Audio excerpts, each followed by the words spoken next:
I was gardening alone, until he walked up behind me. One look, one touch, and everything started to change. Dizzy, it began with soil and silence, but turned into a moment neither of us expected. Red heart, a slow spark, a growing connection, and a bond that took us both by surprise. Backhand index pointing right. Watch now to feel the chemistry unfold. Thumbs up, like, subscribe, and share for more heart-touching stories. It was a humid Thursday morning, the kind where the air felt thick, and the sun kissed everything in golden light. I was out in the backyard, hands deep in the soft, rich soil of my raised flower bed. Gardening had become my sanctuary since the divorce. There was something healing about nurturing life, about watching a fragile seedling grow strong under your care. I was kneeling, wearing my wide straw hat, tank top, and worn-out denim shorts. Nothing fancy, just something practical for the heat. The dirt beneath my fingernails and the scent of jasmine from the trellis behind me made me feel grounded. Alone. Peaceful. Until I heard a voice. "Excuse me, ma'am." I startled, nearly dropping the small spade I was holding. I turned slowly and looked up, squinting into the sunlight. There he was. A tall, clean-shaven man in a navy t-shirt and dark jeans stood just beyond the garden gate, holding a clipboard and wearing a soft, disarming smile. His sandy brown hair looked tousled, like he'd just run his fingers through it, and there was a slight flush on his cheeks. Maybe from the sun. Or maybe from seeing me like that, sweaty, a little messy, and entirely unprepared for company. "I didn't mean to scare you," he said, taking a cautious step closer. "I'm Caleb. I just moved in next door." That explained the moving truck I saw the day before. I stood up slowly, brushing the dirt from my knees and adjusting my hat. "I'm Lauren," I replied, offering a polite but curious smile. "Welcome to the neighborhood." He returned my smile, eyes glancing briefly at my hands, which were still dirty, and then quickly back to my face. He was clearly trying to be respectful, but I could feel the subtle tension in the air. "Nice garden," he said, stepping closer now, letting his eyes wander over the roses, the lavender, and the unruly tomato vines creeping up the back fence. "You must spend a lot of time out here." "I do," I said, tucking a loose strand of hair behind my ear. "It's kind of my therapy." His eyes met mine again, and something unspoken passed between us. Not overt. Not obvious. But present. "I could use some of that therapy," he chuckled. "My backyard is basically a barren wasteland. I've got no clue what I'm doing." "You could have just said you wanted a free gardening lesson," I teased. He smiled wider, and for the first time I noticed the dimple in his left cheek. Something inside me stirred. It had been a long time since I felt that. "Well, maybe you could give me some tips, if you're not too busy," he said, nodding toward my flower beds. There was something easy about him, something that made me drop my usual guard. Maybe it was his voice, calm, confident but not arrogant.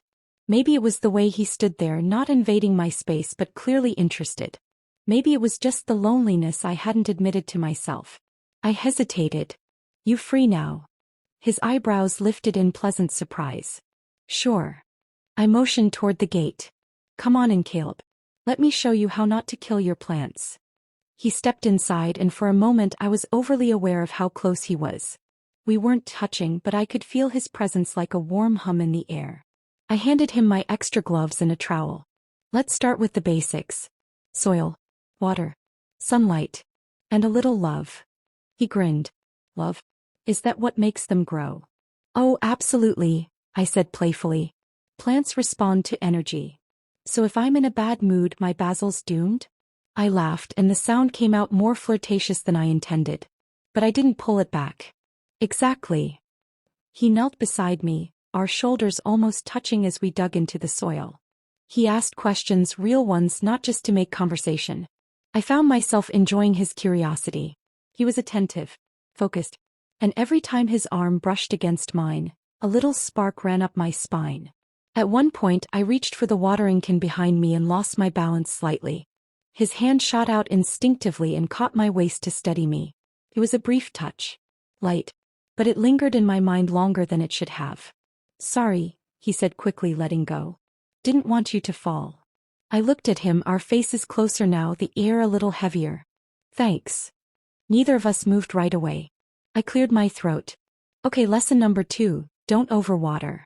Plants like attention, not smothering." He grinned. "Noted."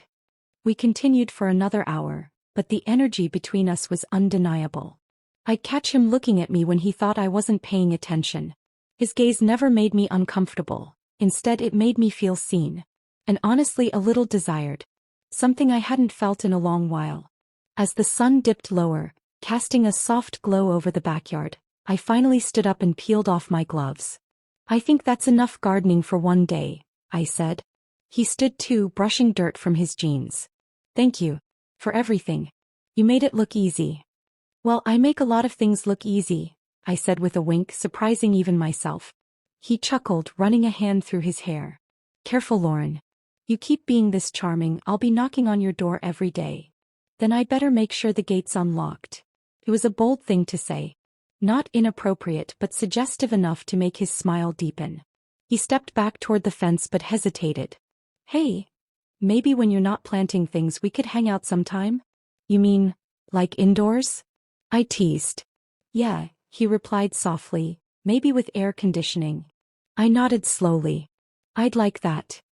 He turned to leave and I watched him go, broad shoulders, confident stride, the sun painting his silhouette in gold.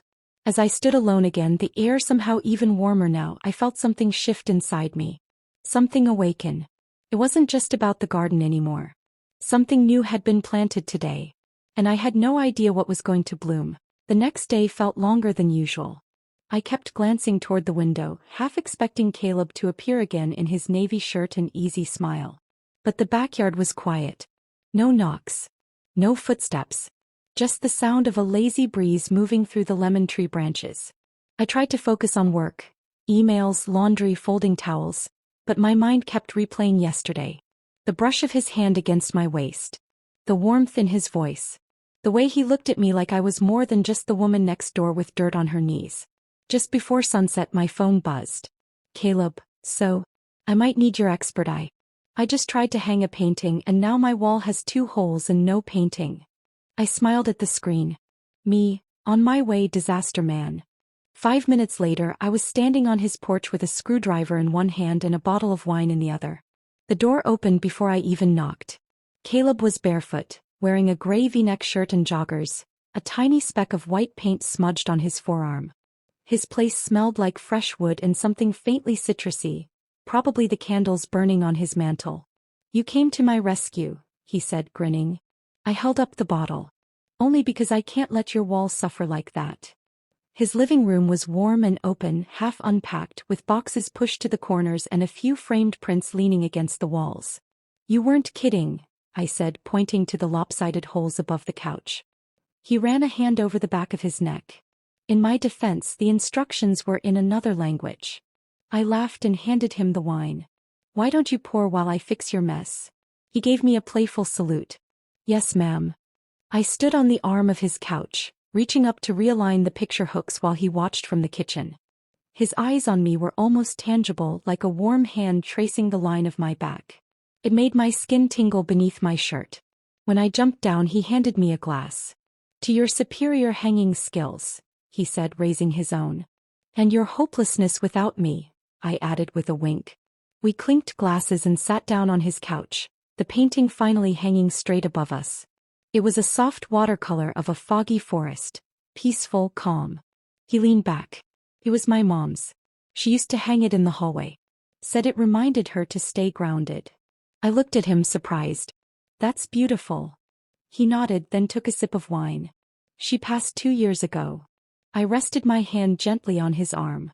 "I'm sorry."